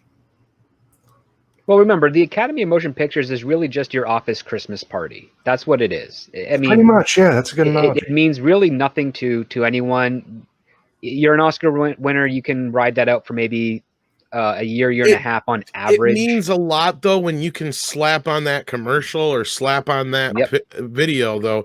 And that's the thing is I know people are like, oh, the Oscars don't matter. The Oscars don't matter. They don't in the grand scheme of things, but they mean everything in Hollywood, and these fucking rules are going to mean everything in Hollywood. I keep telling people, mark my fucking words. This is all going to get fucking put into fucking effect, and this is just going to make shit worse for the next few years for us. It's going to make the battle that much worse. This was their nuke button. This is it. This may be their final fucking gas, but you know what? This is a hell of a final gas because this is going to fucking kill everything because this thing goes into effect in 2024. So that means that gives them 5 years to do this shit. You think they're going to change anything? You're wrong. Well, that just gives us 5 more years to have content that goes against their bullshit, that can exploit their idiocy. Basically, that means we can make money on super chats and subscriptions, join button, people, Patreon, just clicks, while they're making garbage. Because the more people are sick of this shit, the more they come to us. Speaking of super chats, our good friend Diego Flores sends in 1690 Peruvian souls, I believe that is. Rob, can you read that? 169. Oh! When the adult film industry has more realistic stories than docufilms, God, it hurts to say that. Hey, and the adult film industry has always been diverse. Hey, and they have better costume departments. They also have stricter drug use guidelines too. I'm not joking. They actually and pedophilia guidelines are like guidelines. you can't do. I know you're right. Like you can't do this, and this. Well, here's the other part too. So when this thing in the Academy Awards goes into effect, 2 things will happen. 1, there will be movies that qualify for this, and 2, the Oscars will only be about 30 minutes in length. So you're not going to be losing a whole lot of time watching them. Nobody cares Because a lot of studios are going to just say, you know what, screw it. We still have the Golden Globes for now until they start doing those awards, and then if that changes, they'll say, screw it. We got another awards thing. It doesn't. They're going to end up saying like the awards aren't going to matter anymore if I can actually start paying my mortgage, and that's what is going to happen at a point if it keeps going in this direction. Nobody cares about the Academy Awards anyway. I mean, it's become completely pointless. I know, but everybody keeps saying that, Rob, but they do. I mean, we don't. Oh no, in Hollywood, I meet lots of up and comers that all they want to do is just win that Oscar, and I'm just like, listen, man, after 5 or 6 years, you're gonna not care anymore. You're really not. Because of my mother and my father. My mother always saw these shows on TV, and she says, "Oh, look, people who do nothing for a living, giving themselves more awards and kissing each other's asses." So that was always my opinion on these people. But that being said, the only way you're ever going to get me to watch any award show is if they get Ricky Gervais to be the host, because that's just great. What was that line in Grand Theft Auto? He goes, "Well, yeah, what better way to celebrate art than giving out plastic statues?" Yeah. And the other one. Make sure you only spend that money on superficial crap and superficial people. I'll take an entourage. I'll sell out for an entourage. All right. Who are we done with this business? Because I'm ready to move on to the next stupidity of 2020. Okay, let's see what we got here. It's a bottomless well of stupidity, Tom. I mean, you're going to have to be a little bit more specific. Oh, this is awkward, but I'm going to keep my fucking ad blocker on, so shut the fuck up. Tell them. Robocop prequel series in development, and it won't feature Robocop. What's not a Robocop prequel series? What is the point? You're kidding. What are they going to call it? Delta City? Like, probably. They're just going to have it be about that's all it could be about. That's just like random cop show number 5. Exactly. It's just gonna be like every other fucking cop show. And Robocop. If you want to read this relationship between him and his son, that was so well done. You need Robocop. Yeah, I gotta send you the link. Yes, I mean, but it's just a little slightly futuristic cop show. That's all it is. Yeah, the only thing I can see it being about is like you said, Delta City, and the building of taking down of old Detroit. What else is there? Because when you get to Robocop, Delta City hasn't been built yet. That's kind of the whole joke, is that it takes them 10 years to do something they said they were going to do in, 10 months, It's the whole... Robocop's a fucking joke! Was it going to be like the story of Boddicker for like 10 seasons? It's satire. It's a satire. That's the whole point. It's a brilliant satire. It's fucking brilliant. It's amazing. It's one of the greatest films ever made. But Can this you die, clearly shows... Bobby? That screwed me so much when I was a little kid. And that entire opening act is making fun of every action movie that had ever came out in the 80s. Give me that fucking. It's also making. It's also poking some good fun at capitalism and well, capitalism, politics, corporatism, yeah. Privatization of public social services and services. Yeah. The oncoming threat of the internet, the oncoming threat of technology. RoboCop Delta C filmed in modern Portland. Pretty much. Okay, at least Red Foreman is still alive. Okay. Are you sure this isn't going to be, Detroit in the future? It trumps America. Like, is this are they going with that route? Probably. They'd be, by the time it goes into production and it gets released, they'll be about 4 years behind. Fuck this noise. I want my Neil Blomkamp RoboCop 2. You fucking dirty bastards. RoboCop 2 is friggin' awesome. RoboCop 3 was, but let me tell you, I don't know if you knew this or not. Jesse, you know who Neil Blomkamp is? No. Okay, have you seen District 9 or Chappie?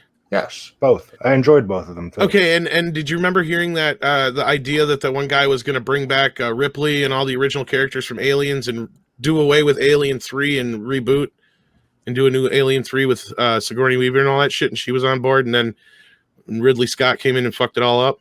No. That just sounds like a whole bunch of cocaine. Well, anyway, fucking the same guy who's like, all right, fuck it, I'm going to RoboCop. So he's going to RoboCop, and he's going to do a direct sequel to the first movie. He's even talking to Peter Weller and everything like that. Peter Weller's willing to do it, but... MGM goes, we want it by next spring or whatever, and he's like, I can't fucking do that. And he walks away. They wanted it really quick. In less than a year? He needed another year, I think. I would think. I mean, that's a very stylized, which is stupid. And the set design alone, because all MGM did was push themselves back a year. Because now they got to find a new director. They might as well just let him have the year. Yeah, it was fucking ridiculously stupid. Yeah, you need more time to work on something like that. I mean, you'd have to make it look like, well, if this is the direct sequel to 1, then it's got to be future 80s, right? Well, it's supposed to take place now. It's supposed to take place 30 years after the first RoboCop. So, and I think it just basically negates whatever happened afterwards. I think it was probably so he could bring back what's her face and a few other things, Nancy Allen and stuff like that. Back on RoboCop, that'd be great. What was that? When he was flying in the third one. God! Yeah, that's why I can't do the third movie. It's because of that jetpack thing. Yeah. Well, the thing is, there's been a bunch of made-for-TV movies and series on RoboCop that are pretty decent. I mean, they don't capture the satire as effectively. Prime Directives, they were more serious. But they were all right. Nelson Sharita sends in $2. New Star Wars prequels won't feature Jedi or the Force. Is this news, or are you just saying that just to be funny? You can't tell. That's the problem. That's the problem. That's the problem right there. Just walk away. You can put an end to all of this and just walk away. Leave the gasoline. See, I am a nerd enough to know that back in the day there was no Force, and then they developed the Force, and they had battery-packed lightsabers and shit and all that. So if they were going to do that story, it'd be super boring, but it would at least be fun. All right, Rob. All right. He's making fun of the whole thing here. I get it. Tell us what they're trying to do to us now.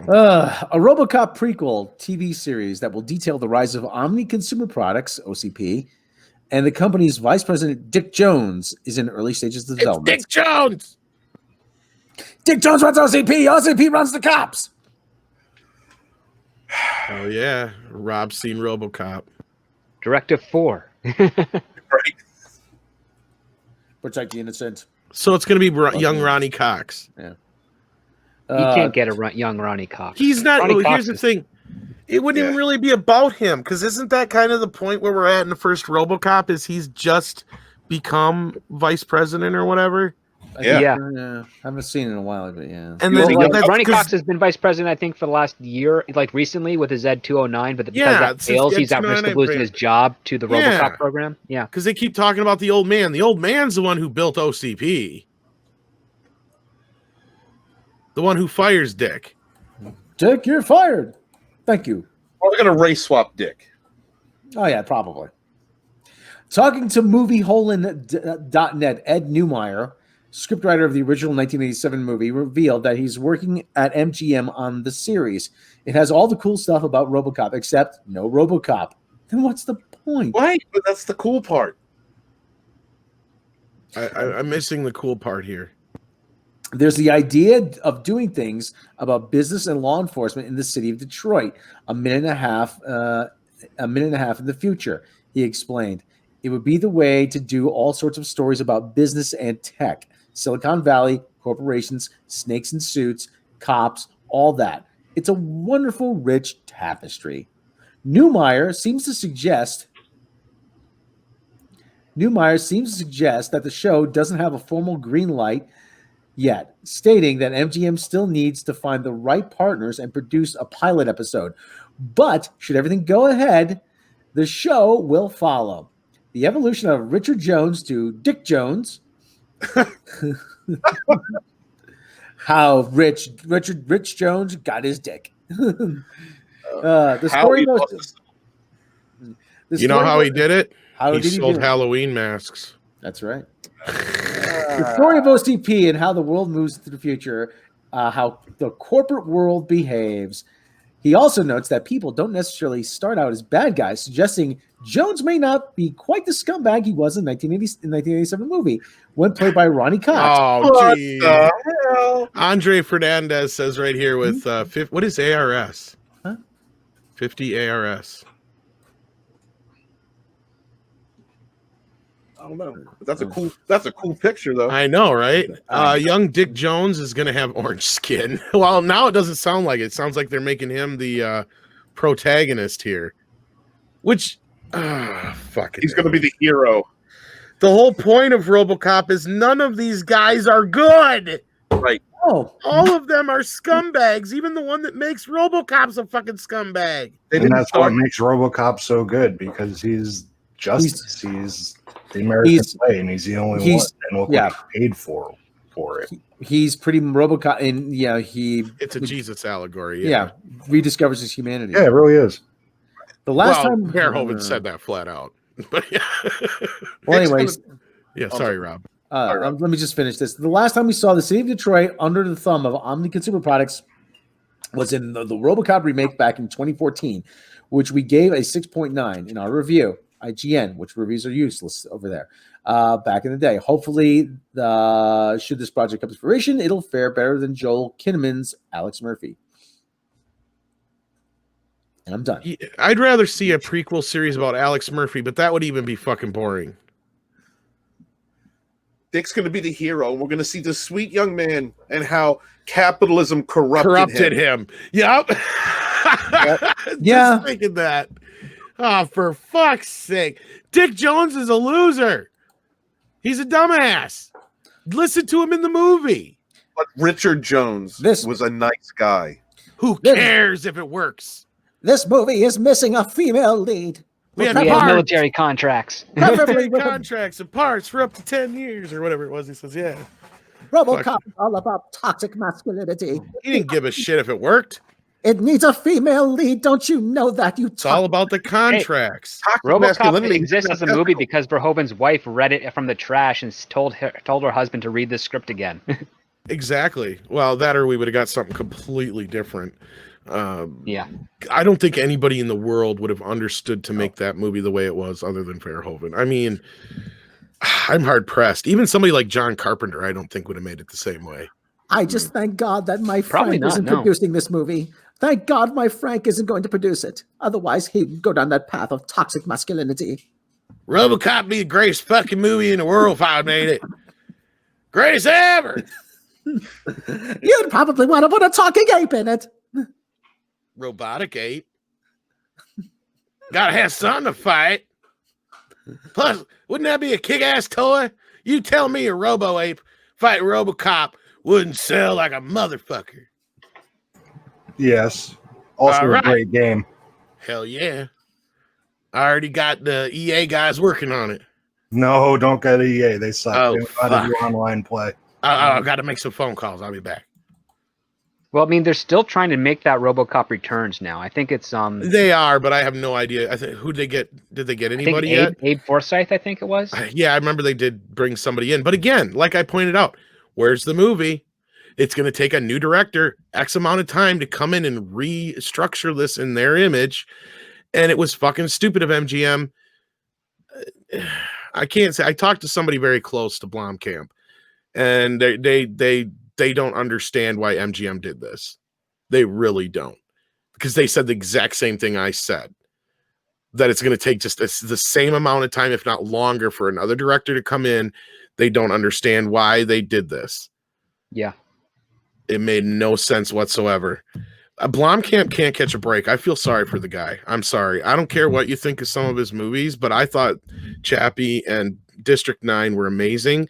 I felt he had the right take on Alien, and I felt like him being able to do something with RoboCop, there was nobody better for the job.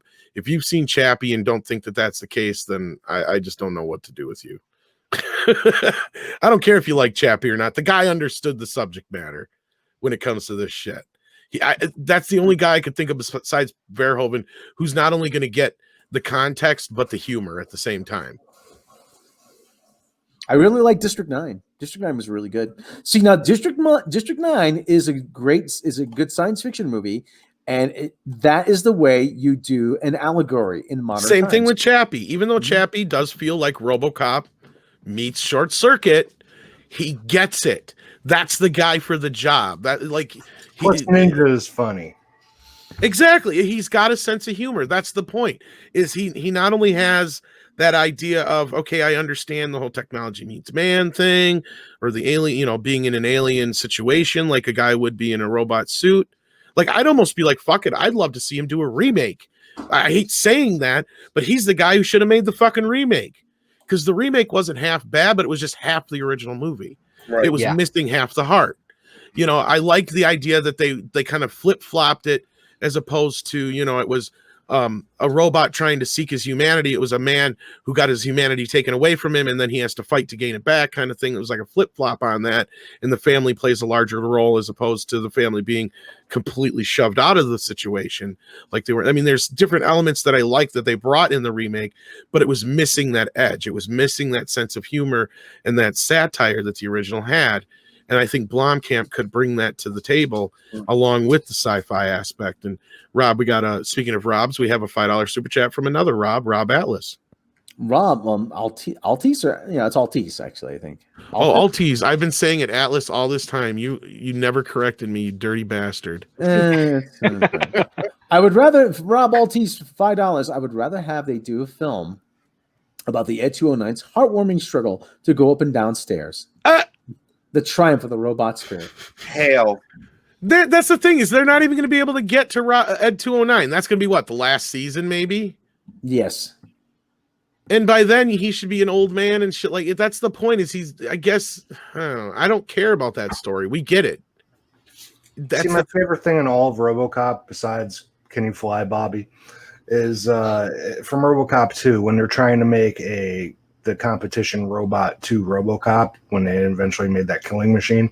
But every time they tried to basically android somebody, they would always kill themselves because they no longer had genitals, they no longer had a body, but the lack of the genitals made most of them kill themselves. So being literally cucked kills the spirit.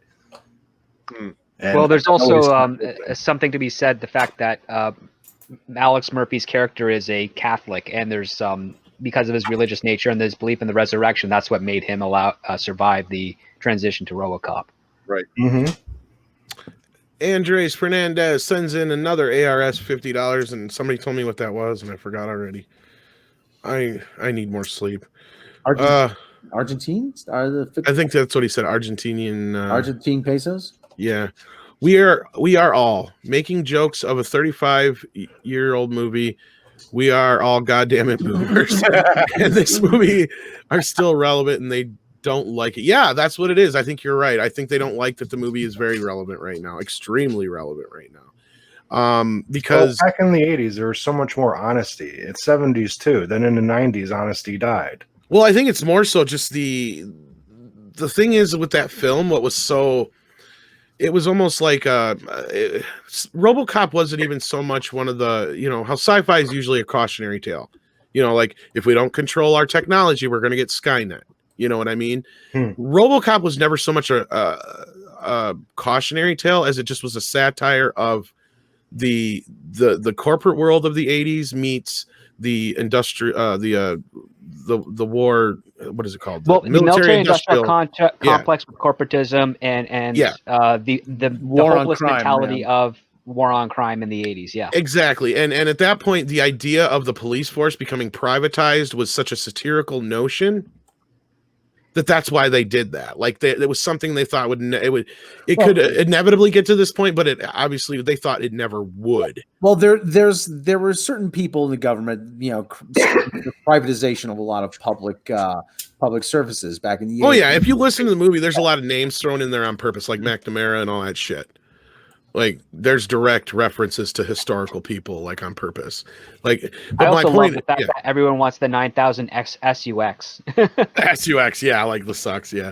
Like that was like on the nose on that one. Yeah. Like this is like directly telling you that we are making fun of shit, guys. It's like, just in case you missed all the other jokes, here's an obvious one for you. But yeah, he's got a point though. Like it's gotten to a point where that satire, that extreme they thought we'd never get to, we are actually facing directly. It's scary as fuck.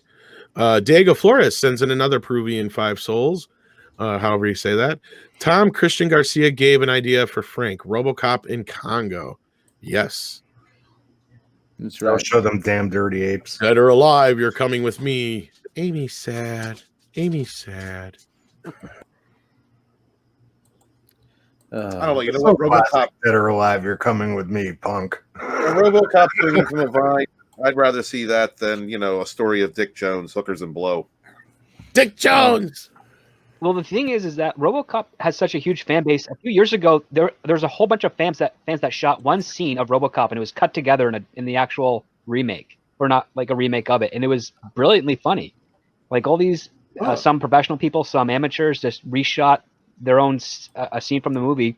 It's online. I think there's someone that they do did the same thing with Star Wars. Dead or Alive, You're Coming With Me, and the guy's just like RoboCop's just shooting every single person that's coming after them with their Johnson hanging out of their pants. It blows away like 50 guys. Oh shit! That's on YouTube.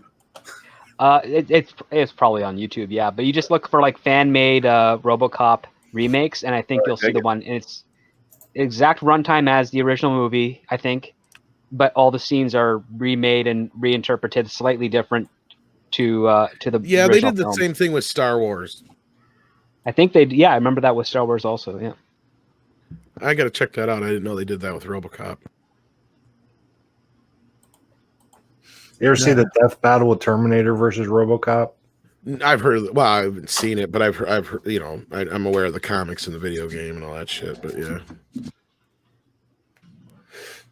But all right, I guess Sadie's telling me it's time to get going here. So let us know what you guys think of all this crap. All right, guys. If you don't like it, don't give it your money. Movies are not mandatory. That's right. Get Mecca's shirt. Jesse, check him out at the Crow's Nest. Check out Stephen Walton. He's working on a second volume right now. You just launched that, did you not? No, I'll be launching it at the end of this month. Okay, well, we'll be getting you back for that to talk about all that business. In the meantime, check out Steven's channel. Check out the Script Doctor as well. We got you over that 1,000. Now we got to get you the watch hours, right? Oh, I haven't even paid attention to the watch hours. I don't know. Oh, sure. Well, we need to do that. And Rob as well. We're working on getting him the watch hours. Check out Mecca's channel as well. We're trying to get her over. Have you got over 60K yet? No, I've been losing because people don't like that I don't like Dune. Tell the truth. Oh, yeah, they don't like that I don't like Dune, and I try to make a funny video on it. So How It dare does you not have affect their lives if you don't like something. That's okay. I know. Yeah, Also, I've been trying to edit more. So if anybody had like the issues hearing clips and stuff, Rob's been showing me how to use a lot of the. There you go. I'm not perfect at it yet, but I am learning. So Are you showing him how to use the writing prep? Learning is a good thing. There you go. It's progress. But yeah, so check out Mecca stuff. Show her some love. Who cares if you don't like Dune? Dune's not for everybody. You're not allowed to have that opinion. Yeah, I thought that's not what the Fandom Menace is about, guys. Come on. All right. Check out everybody's channels, and we will What was that? I have to ask author Stephen Walton. Have you gotten feedback on the audiobook yet? Yes, I have. Yes, I have. No, people love it. I don't believe you. I mean, specific all because of Rob, not because of the book. Well, specifically, what about the Kathleen Kennedy sections? Do people any feedback about those specifically? Yes, lots of laughing my ass off. Yeah, that's a wonderful surprise that was left in because it just it's perfect. It's the flair of you. It's a representation of Midnight's Edge After Dark. It's fandom menace to the core. So I love it, and I'm glad that people that have bought the audiobook have enjoyed it. Thank you guys very much for supporting me. What? He didn't. My voice is in your book. How dare you associate something like that with me? Matt G sends us a unicorn. Thank you so much. Are you going to let him do this to me? Well, Frank? Do you really want me to drag Frank out again? Frank! What now? I was doing coke off a hooker. They're disparaging my name, Frank. They're not cheap. They charge by the hour, God damn it. I know. I get the credit card bills every month, Frank. Well, you're lucky they take credit cards. The fact that they take credit cards means they got less diseases. That's true. Gotta keep that shit clean. Go buy Congo. Congo! $9.95. All right. Steven's dropping the links in the chat like a trooper there. And we want to thank everybody so very much for joining us again. As always, we appreciate it. Make sure you've liked and subscribed, everybody here. I think everybody earned a maximum effort puppy, including Sadie. Yes, you did. You made it a whole 2 hours before you bugged Dad. That dog is so happy. Oof. Look at that face. Sadie. That's pure bliss. That's Sadie bumping into me, by the way, for all those wondering what the hell that noise was. Oh, How do you Bikini. explain that to the Coast Guard when they pull you over? Hey, they're like, look, I'm drunk. Somebody's got to drive. This is the Coast Guard. Turn off your windshield wipers. It's not The raining. dog's sober. It's okay. It's not raining. You're He's in the driving ocean. straight, ain't he? Now swim out of that car. Fuck you, sea pig. That reminds me of that old one of the best Jeff Foxworthy bits ever was way before he was famous. When it's called Fishing with Dad. You ever heard of it? No, I have. I remember some of those. They get pulled over on the way home, and it's like, Mr. Jeff Foxworthy, sir, could you put the beer down, sir? No, I don't need one either. I think you've had too many. Can you ask the people to get out of the boat, please, sir? No. We just don't. It's not illegal to haul a boat, but we do require you have a trailer. And I think you lost your skier about a mile back. I love that bit. Anyway, McKinney 90 cents, a $2 super sticker. It's one of those little puppies, shitting hearts, which is always cute. And then last minute coming in. Love you, Tom. Oh, I love you too, Ords, my boy. How you doing, Ords? It's that sexy bald head. All right. Let's head on out of here. I think I'll be hanging out with Comics Division later on. So if you're wondering what I'll be doing that, I guess. Till then, let's leave on a bone. Midnight's Edge presents Real Boneheads of Cinema. Real Boneheads of Cinema.